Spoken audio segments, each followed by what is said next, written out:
Hola, con este video vamos a empezar nuestro primer módulo de quitarse las gafas y hoy vamos a hablar de felicidad. ¿Qué es la felicidad? Esta pregunta se la ha hecho el ser humano durante toda su existencia. Filósofos como Sócrates, Aristóteles, Platón han hablado de este tema y es un tema que realmente nos desvela a todos. Entonces preguntémonos, ¿qué es la felicidad? ¿Quién tiene la respuesta? ¿Cuál es el significado? Si hacemos una primera búsqueda rápida en Google, encontramos que el primer significado de felicidad que nos arroja el portal es este. Es el estado de ánimo de la persona que se siente plenamente satisfecha por gozar de lo que desea o por disfrutar de algo bueno. ¿Qué les dice ese significado a ustedes? A mí no mucho. Veamos el siguiente. La felicidad es una cosa, circunstancia o suceso que produce ese estado. Este me dice menos a mí. ¿Qué tal el tercero? La felicidad es una emoción que se produce en la persona cuando cree haber alcanzado una meta deseada. En fin, son significados que en el fondo no dicen mucho. ¿Alguno de ustedes con estas pautas podría entonces decir que ya tiene la fórmula para conseguir la felicidad? Yo realmente no lo creo. Miremos una cosa, desde la economía hemos querido explicar la felicidad buscando dos variables, la satisfacción de vida y el nivel de ingresos. Entonces a lo largo del tiempo nos han mostrado que a mayores ingresos, a mayor riqueza, a mayores bienes, tendremos entonces mejores condiciones, mejor bienestar y por ende más felicidad.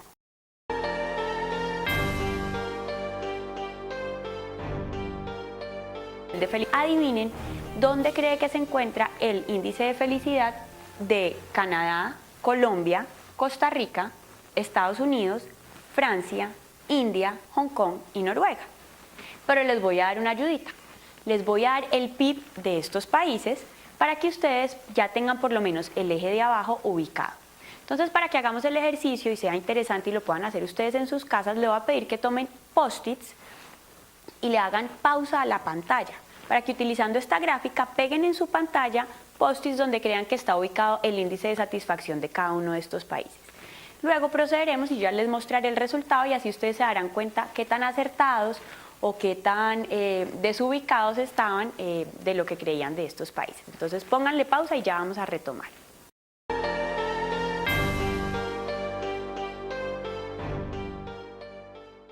¿Qué tal? ¿Cómo les fue? ¿Difícil? Bueno, vamos a ver, estén preparados porque vamos a pasar a la imagen. Esta imagen ya tiene los datos. ¿Qué tal? ¿Estuvo acertado o estuvo desacertado lo que ustedes adivinaron? Bueno, con esta imagen podemos ver dónde está el índice de satisfacción, dónde está el índice de felicidad de estos países. Nos damos cuenta que el primero es Noruega, que tiene además de un PIB muy alto, tiene además un índice de felicidad muy alto. Esto muestra una tendencia en donde sí hay una relación de los ingresos con el nivel de satisfacción o el nivel de felicidad. Sin embargo, los países latinoamericanos nos muestran que no es una condición. Miren, los países latinoamericanos, a diferencia de Hong Kong, que tiene un PIB muy alto, pero su nivel de satisfacción o su índice de felicidad está por debajo de estos latinoamericanos. Parte de este estudio soporta que esto que está pasando en Latinoamérica también se debe al tema cultural y a la organización familiar y a las prácticas culturales que llevan estos países, donde las personas no se sienten solas, sino que tienen un grupo de apoyo muy amplio que va más allá de la familia y se extiende a los amigos, a los primos, a familias extendidas. Entonces esto es muy interesante. Miren la siguiente diapositiva, la siguiente imagen. Aquí podrán ver ya todos los países cómo se van organizando.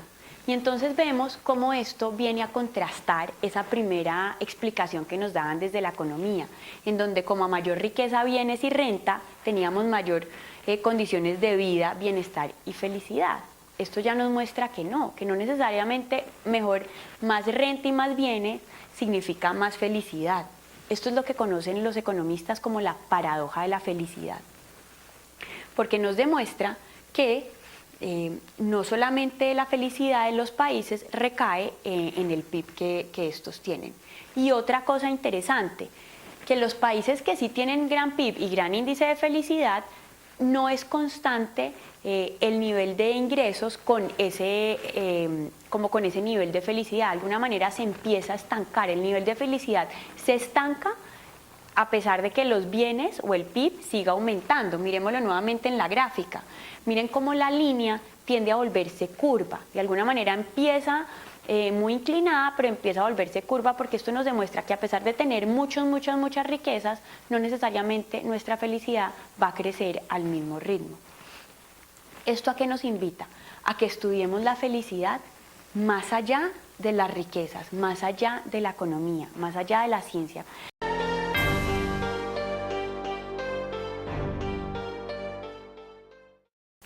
Y para eso los voy a invitar a que veamos lo que la estudiosa de la felicidad, Sonja Lyubomirsky, ha denominado como la adaptación hedónica. Ella habla primero que todos los seres humanos tenemos una capacidad que se llama la adaptación fisiológica, que es la capacidad que tenemos para adaptarnos a los cambios físicos. Por ejemplo, cuando nos metemos a una piscina de agua helada, al principio sentimos que nos vamos a congelar, pero después de un rato nuestro cuerpo se empieza como a adaptar a esa temperatura. Entonces nos adaptamos de alguna manera al frío. O cuando llegamos a un sitio de tierra caliente, muy caluroso, al principio sentimos que nos estamos asando, pero después de un rato nos vamos aclimatando y estamos frescos. Eso es conocido como la adaptación fisiológica. Pero también tenemos otro tipo de adaptación, que es la adaptación hedónica. Sonja habla que la adaptación hedónica es cuando me acostumbro a los cambios emocionales. Entonces veamos este ejemplo. Por ejemplo, estoy yo en la vida muy tranquila, ¿cierto? Y sueño con conseguir una moto.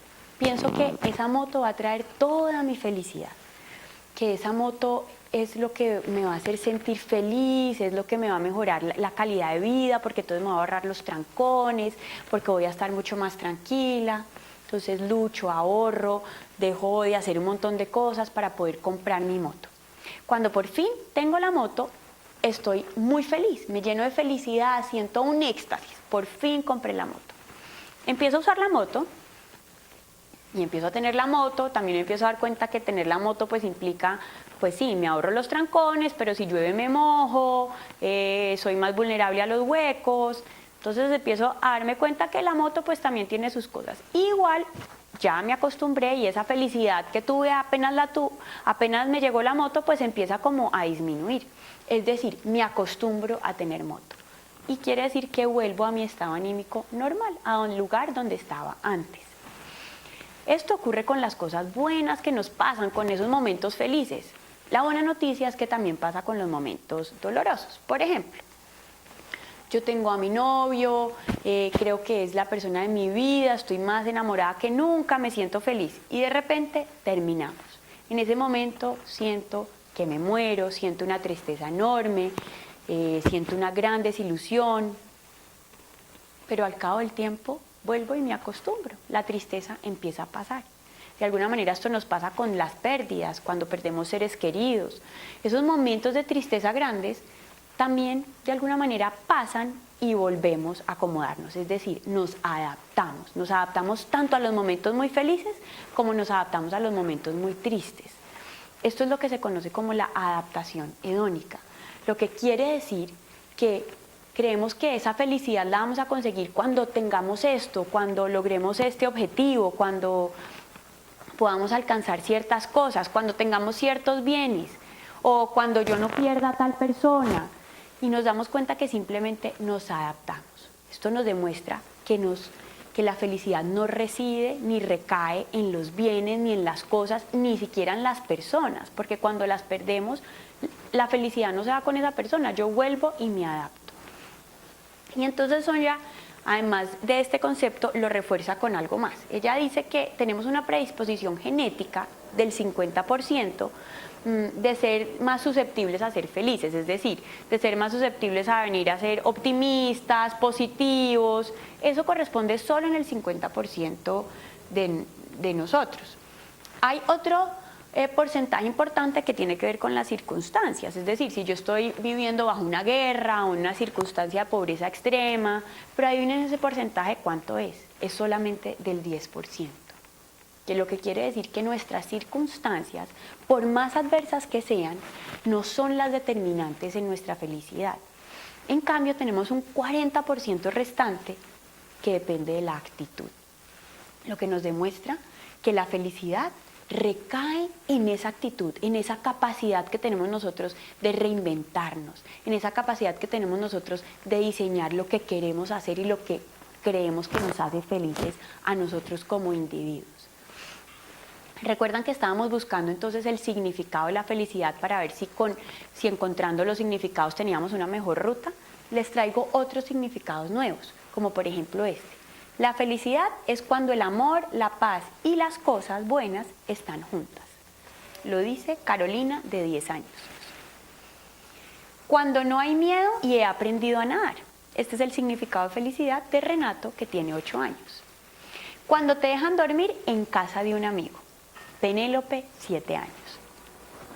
La felicidad es la alegría. Es mi cumpleaños, es en verano, porque crezco. Lo dice Joaquín, de 5 años. Este significado de felicidad, miren, no solamente está diciendo, sino que está diciendo cuándo ocurre la felicidad, porque ocurre en verano y qué pasa. Dormir y escuchar música. Es la felicidad para Lana, de 14 años. La felicidad es estar cerca de mamá. Zoe, 4 años. ¿Qué piensan ustedes de estos significados versus los significados de Google? Son distintos, ¿cierto? Pero son igual de válidos. Porque para Zoe, estar con su mamá es igual de importante como esa emoción que logra la satisfacción interna y todo lo demás que nos decía la otra definición. Son igual de certeros porque esa es la felicidad para Zoe. Para Lana, oír música, esa es la felicidad para Lana.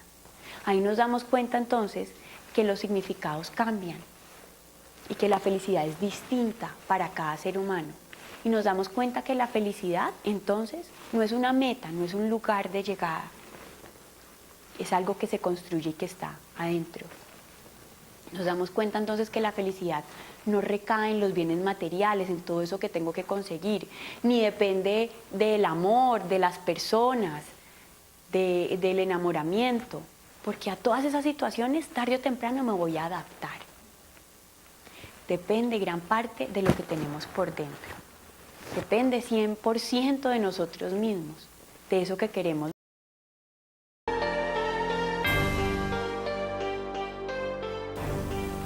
No encontramos la felicidad porque en realidad no sabemos qué estamos buscando. Porque la felicidad depende de cada uno de nosotros. Entonces, para encontrarla, tenemos que mirar hacia adentro, tenemos que conocernos. Y a eso es a lo que los invito con el resto de este curso.